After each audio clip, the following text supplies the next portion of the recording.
चलिए स्टार्ट करते हैं। State board 12th class chemistry के 100 क्वेश्चंस ऑफ पीवाईक्यूज की सीरीज का हम स्टार्ट कर रहे हैं।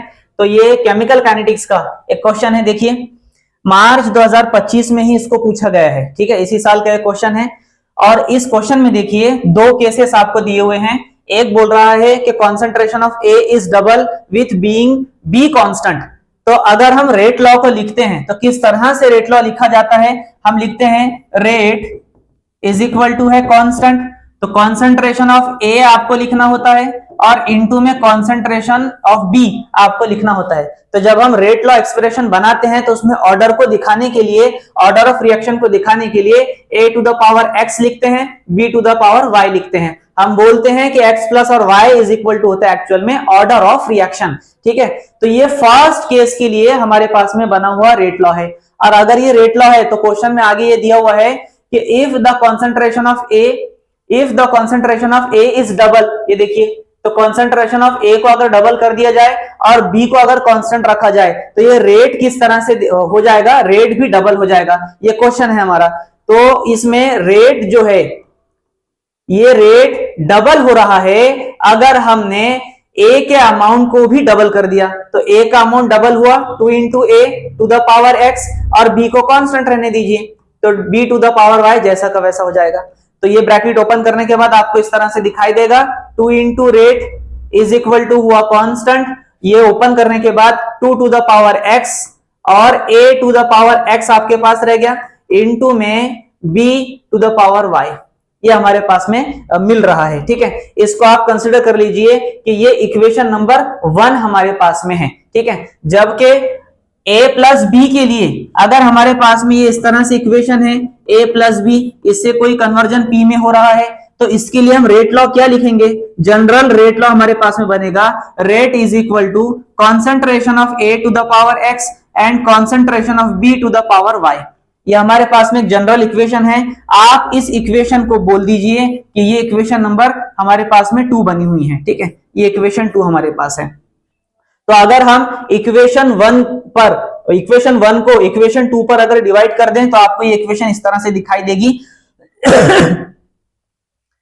तो ये हो जाएगा 2 into rate is equal to k into 2 to the power x into a to the power x और यहां पर हो जाएगा b to the power y आपके पास में था, ठीक है। इन सब को डिवाइड कर लीजिए इक्वेशन नंबर 2 से, तो ये आपके पास में हो जाएगा यहाँ पर इक्वेशन नंबर 2 हमने जो अभी देखा है जनरल जो इक्वेशन है वो ये वाली है। तो यहां लिख देते हैं इसको, ये है आपका a,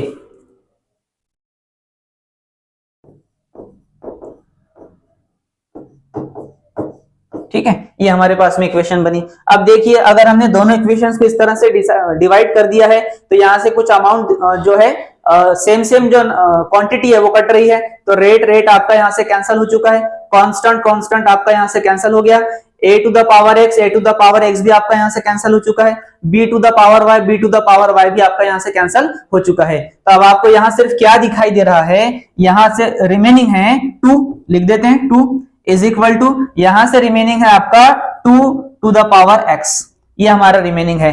तो इसलिए हम ये जो 2 है उसको अगर हम यहां से ट्रांसफर कर लें तो वो कुछ इस तरह से दिख जाएगा 2 divided by 2 is equal to x। तो हम ये बोलेंगे 2 बाय 2 की वैल्यू 1 होती है, तो ये x इज इक्वल टू क्या मिला आपको 1 मिला। तो हमको ये जो रेट इक्वेशन हमने जो निकाले थे क्वेश्चन के अकॉर्डिंग केस नंबर 1 के लिए, तो x की जो वैल्यू है वो आपको 1 मिल रही है। इसका मतलब ये है कि कॉन्सेंट्रेशन ऑफ a का अमाउंट जो है वो 1 है, यानी इट इज फर्स्ट ऑर्डर। ये जो रिएक्शन है वो फर्स्ट ऑर्डर बनी विथ रिस्पेक्ट टू a के रिस्पेक्ट में फर्स्ट ऑर्डर हमारे पास में इक्वेशन बनी हुई है, ठीक है। अब आते हैं इस रिएक्शन के केस नंबर 2 की तरफ में। तो यहां आगे केस नंबर 2 देखिए क्या दिया हुआ है, if the concentration of a is triple, अगर a का अमाउंट आपने ट्रिपल कर दिया और b का जो अमाउंट है वो आपने अगर डबल कर दिया तो फैक्टर जो है रेट का वो 6 टाइम इंक्रीज हो जाएगा। तो b को डबल करने के बाद और a का अमाउंट ट्रिपल करने के बाद rate of reaction 6 time increase हो रही है, बढ़ रही है। उसको अब हम सॉल्व करके देख लेते हैं। तो यहां से हमको ये y की वैल्यू भी पता चलने वाली है। तो आगे बढ़ते हैं, देखिए यहां जाते हैं, नंबर 2 की तरफ में। तो केस नंबर 2 में जो ए का अमाउंट जो है वो हमको ट्रिपल करके बताना था। हम पहले जनरल रिएक्शन को लिख देते हैं यहां पर। तो ये हमारी जनरल रिएक्शन हो जाएगी। देखिए जनरल ये है रेट इज इक्वल टू है a to the power x into b to the power y. ये इक्वेशन नंबर 1 है हमारे पास में। ठीक है, अब हम इक्वेशन नंबर 2 को बना रहे हैं। जो हमारे पास में क्वेश्चन में था वो ये है कि ए का जो अमाउंट है उसको ट्रिपल कर देना है और बी का जो अमाउंट है उसको डबल कर देना है। तो अगर हम ऐसा कर लेते हैं तो ये हो जाएगा 3a to the power x और ये हो जाएगा 2b to the power y। और जब इनको किया जाएगा तो रेट जो है वो 6 के फैक्टर से इंक्रीज हो रहा है। ऐसा केस 2 में इस क्वेश्चन में दिया हुआ हमारे पास में है। हम इसको जब ओपन करेंगे इस ब्रैकेट को तो आपको दिखाई देगा 6 into rate is equal to 3 to the power x open करने के बाद, और ये हो जाएगा a to the power x। यहां से दिखेगा आपको 2 टू द पावर y और ये हो जाएगा b to the power y। इसको बोल दीजिए इक्वेशन नंबर 2 है। ठीक है, तो अब अगेन डिवाइडिंग इक्वेशन 2 बाय 1। तो इक्वेशन 2 को 1 पर आपको डिवाइड करना है। जैसे हम इसको डिवाइड करेंगे तो ये हो जाएगा 6 into rate divided by equation number 1 का रेट इज इक्वल टू ये था 3 to the power x into a to the power x। ये हो जाएगा 2 to the power y into b to the power y। इन सब के डिवाइड में इक्वेशन 1 का जो नॉर्मल हमारे पास में जनरल रेट लॉ बना हुआ था उसको आपको यहां लिखना है। तो ये हो जाएगा a to the power x और ये हो जाएगा आपके पास में b to the power y। ठीक है, जैसे ही आपने इसको इस तरह से लिखा है तो देखिए सेम सेम वैल्यूज जो है वो कट हो रही हैं। तो ये रेट से कैंसिल हो गया। सेम ऐसे ही ax कैंसिल हो गया, b to the power y b to the power y भी आपका कैंसिल हो गया। जो बचा हुआ है उसको हम लोग यहाँ पर नोट कर रहे हैं। तो ये आपके पास में रिमेनिंग है 6 is equal to 3 to the power x into 2 to the power y। आपके पास में ये बाकी बचा हुआ है। ठीक है, तो यहां से हम क्या कर सकते हैं 3 को यहां ट्रांसफर कर सकते हैं या यहीं से आप कट कर सकते हैं। 3 1 जा 3 3 2 जा 6 आपके पास में। तो ये मैं लिख कर दे रहा हूं। तो इज इक्वल टू हो जाएगा x into two the power y। ठीक है, इनको कट करने के बाद आपको मिलेगा ये 2 is equal to x into 2 to the power y। और हमने पिछली इक्वेशन में यानी केस नंबर 1 के अंदर देखा हुआ है कि x की जो वैल्यू है वो ऑलरेडी 1 ही है। x की जो वैल्यू है वो 1 है, यानी विथ रिस्पेक्ट टू a ये फर्स्ट ऑर्डर हम पहले कैलकुलेट कर चुके हैं। यानी x की वैल्यू 1 हुई तो आपके पास में रिमेनिंग है 2 is equal to 2 to the power y। x की वैल्यू को 1 रखा तो ये हमारे पास में रिमेनिंग रहेगा। अगेन इस इक्वेशन से भी हमको ये बात समझ आ रही 2 इज इक्वल टू 2 है, means y is equal to 1 आपके पास में आया। या 2 आप यहाँ ट्रांसफर कर दीजिए तो आपको दिखाई देगा 2 बाय 2 यानी अगेन 1 ही है तो y इज इक्वल टू 1। ठीक है, ये दूसरा केस भी सॉल्व हुआ। इससे ये बात क्लियर हुई कि जो रेट है वो इस तरह से आपके पास में आ रहा है कि a के पावर में आपका 1 लिखा हुआ है यहाँ और b के जो पावर में है वो भी आपके पास में 1 लिखा हुआ है। इस तरह से इसका क्या आ रहा है रेट लॉ बन रहा है। हम बोल सकते हैं कि a के रिस्पेक्ट में भी ये रिएक्शन फर्स्ट ऑर्डर है और b के रिस्पेक्ट में भी ये वाली रिएक्शन फर्स्ट ऑर्डर है। ओवरऑल जो रिएक्शन है वो आपकी एक्चुअल में सेकंड ऑर्डर की आ रही है। ओवरऑल रिएक्शन अगर देखेंगे तो पूरी रिएक्शन हमारी सेकंड ऑर्डर आ रही है 1 + 1, क्योंकि हमारे पास में फॉर्मूला था x + y is equal to होता है order. x + y is equal to क्या होता है ऑर्डर। तो 1 + 1 अगर करेंगे तो आपको सेकंड ऑर्डर ये वाला दिखाई देगा। ठीक है, ये हमारा क्वेश्चन नंबर 1 था। अब ऐसे ही हम लोग आगे बढ़ जाते हैं। तो ये है हमारा दूसरा क्वेश्चन। ये भी कितना ज्यादा इंपॉर्टेंट है।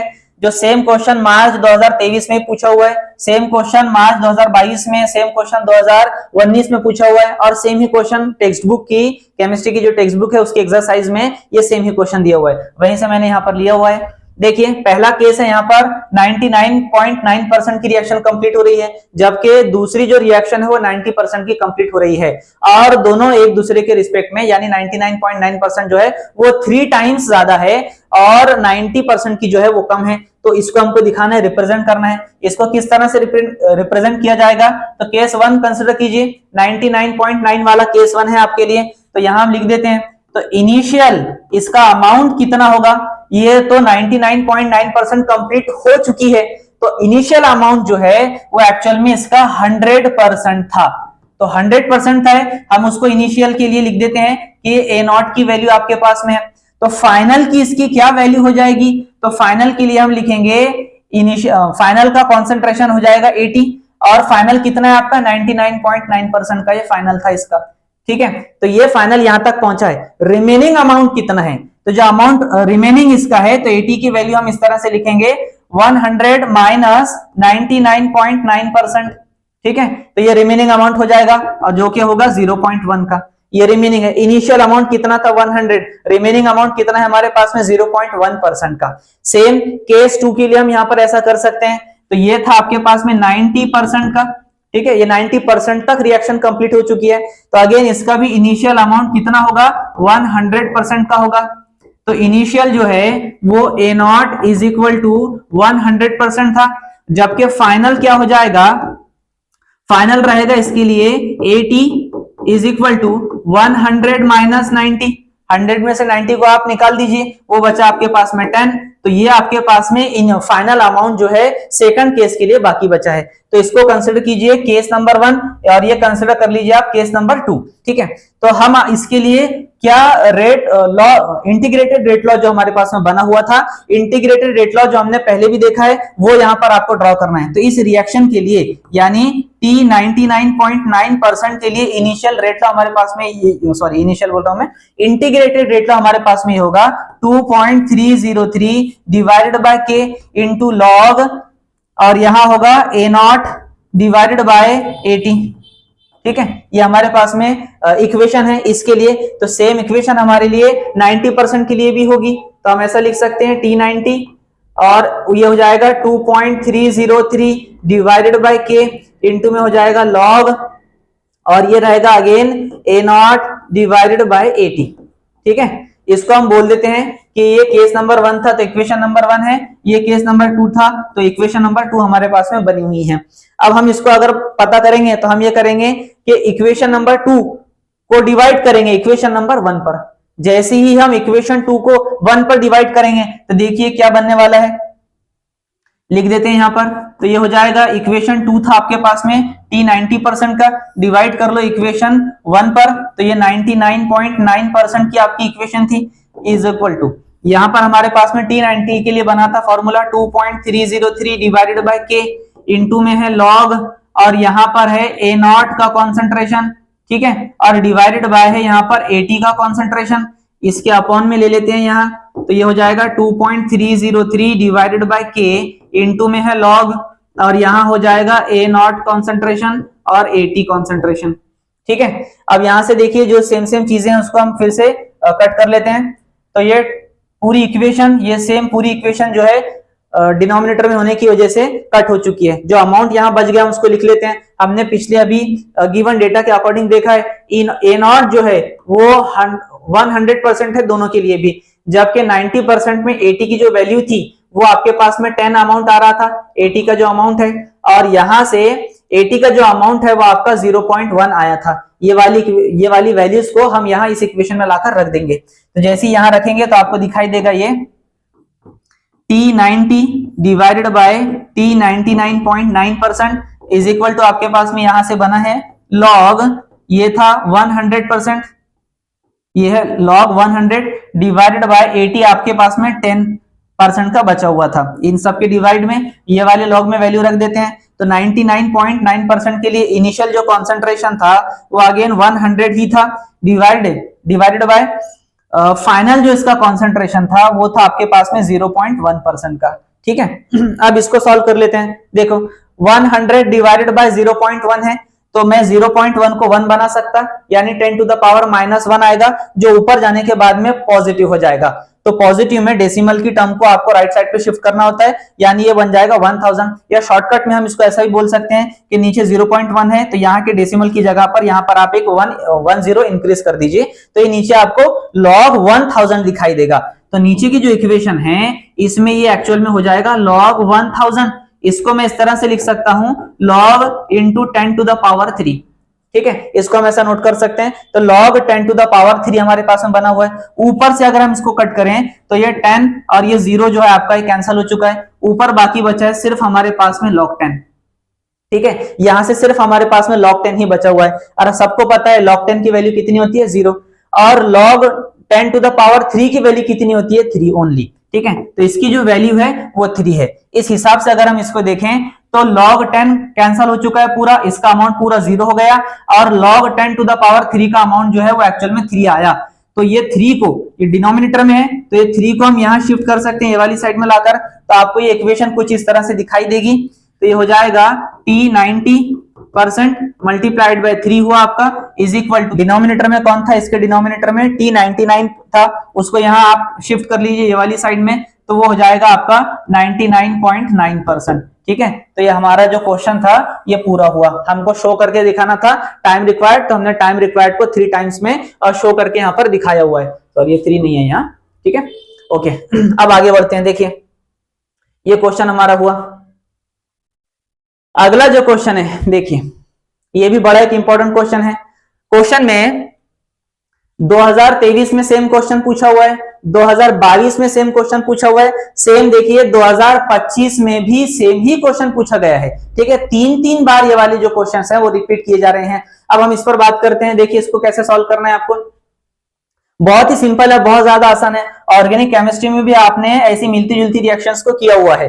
ठीक है, देखिए स्टेप 1 यहां पर दी हुई है, जिसमें NO2 F2 के साथ में रिएक्शन करके ये पहली स्टेप बनाया है। यहां हमारे लिए हिंट है, वो हिंट है कि यहां पर लिखा है ब्रैकेट में स्लो, ये जो स्टेप है स्लो है। दूसरी जो स्टेप है जबकि वो फास्ट है, और हर किसी को पता है ऑर्गेनिक में SN1 SN2 रिएक्शन हमने देखा था, तो वो जो रिएक्शन है जो स्लो होती है उसी को हम बोलते हैं कि वो RDS है, यानी रेट डिटरमाइनिंग स्टेप है। तो हम यहां से क्या कर सकते हैं, रेट को डिटरमाइन कर सकते हैं। आपको क्वेश्चन में ये बोला है right the equation of overall reaction, write down the rate law, हम इसका रेट लॉ बना सकते हैं, और रेट लॉ हमेशा अगेन RDS यानी स्टेप नंबर 1 स्लो जो स्टेप थी उसी को देखकर लिखा जाता है।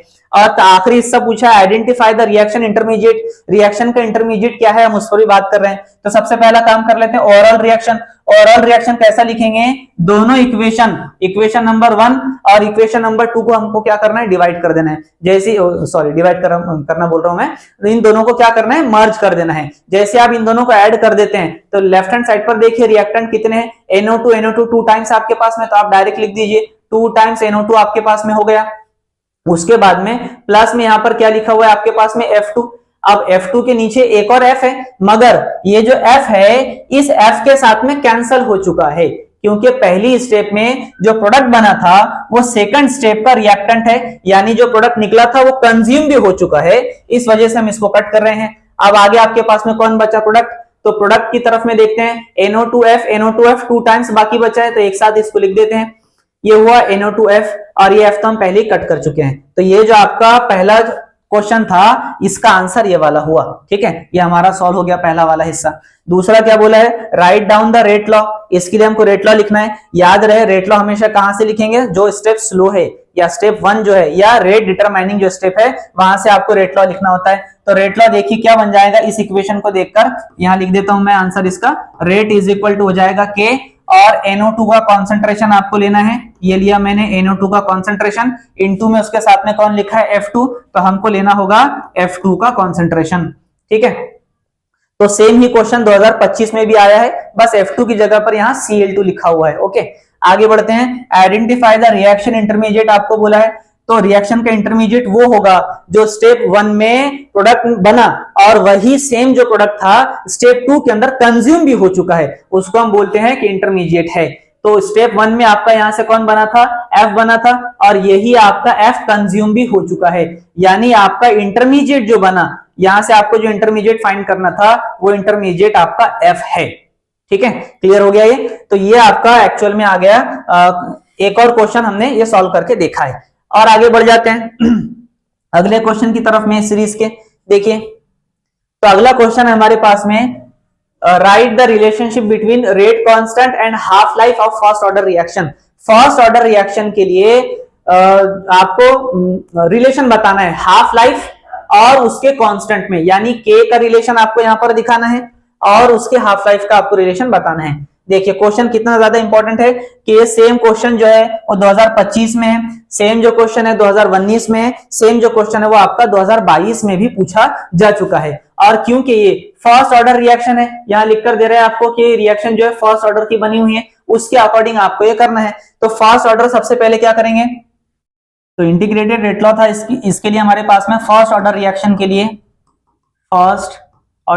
के लिए वो था हमारे पास में T इज इक्वल टू होता है 2.303 divided by K into log A0 का कॉन्सेंट्रेशन डिवाइडेड बाय AT का कॉन्सेंट्रेशन, यानी कॉन्सेंट्रेशन इनिशियल वाला, कॉन्सेंट्रेशन फाइनल वाला। ठीक है, अब अगर ये, क्योंकि हमको हाफ लाइफ का रिलेशन बताना है यहाँ, ठीक है, हमको हाफ लाइफ बताना है, तो T की जो वैल्यू है वो 1/2 होगी, इसको आपको T हाफ लिखना होगा, तो इसको इस तरह से लिखा जाएगा T 1/2।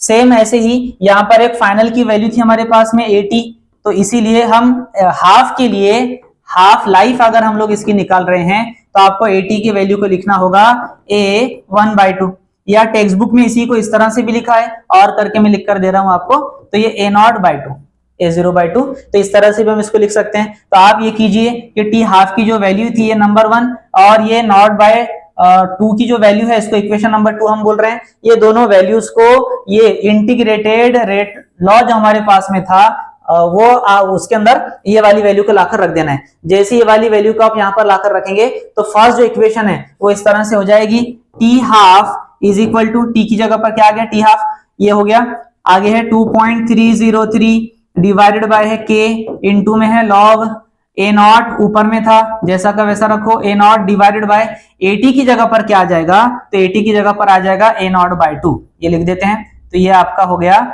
A0/2। ठीक है, तो ये आपका जो हिस्सा था ये वाला कैंसिल हो जाएगा यहाँ से, ये आप इसको यहाँ से रिमूव कर दीजिए, रह गया सिर्फ आपके पास में 2 ऊपर जाने के बाद में क्या हो जाएगा, इनटू में चला जाएगा, तो आपको ये मिलेगा log 2। ठीक है, ये बस आपके पास में log 2 बना। तो इक्वेशन क्या हो रही है एक्चुअल में, यहाँ पे देखिए इक्वेशन हो गई है कुछ इस तरह से, T half is equal to 2.303 divided by K, into में है आपके पास में log 2। ठीक है, तो ये जो आपके डिनोमिनेटर में 2 बचा था, ऊपर जाने के बाद में इनटू में आ गया log के, तो आपको log 2 मिला। अब ये जो वैल्यू है आपकी जनरल, तो ये 2.303 डिवाइडेड बाय K, log 2 हमेशा होता है 0.3010, ये होता है log 2 की वैल्यू हमेशा कितनी रहती है, 0.3010। इन सब को अगर हम मल्टीप्लाई करते हैं तो हमको एक नया नंबर यानी कांस्टेंट एक वैल्यू मिलती है, वो है 0.693। ठीक है, ये हमको मिलेगा। तो ऊपर का जो नंबर है इन सब को मल्टीप्लाई अगर हम लोग कर दें तो वो नंबर हो जाएगा 0.693, और डिनोमिनेटर में कौन है, पहले से K, तो ये इक्वेशन हो जाएगी T हाफ, या हाफ लाइफ जो है आपके पास में, वो ऊपर की सभी नंबर को मल्टीप्लाई करने पर बन गया कांस्टेंट 0.693, और डिवाइड में कौन बचा आपके पास में, सिर्फ K। तो ये रिलेशन हमारा हाफ लाइफ का हुआ। ठीक है, तो ये एक और हमारा आज के सेशन का क्वेश्चन हुआ, जो एक लास्ट क्वेश्चन था इस सेशन का। मिलते हैं अगले सेशन में और नए चैप्टर के कुछ PYQ इंपॉर्टेंट क्वेश्चंस के साथ में।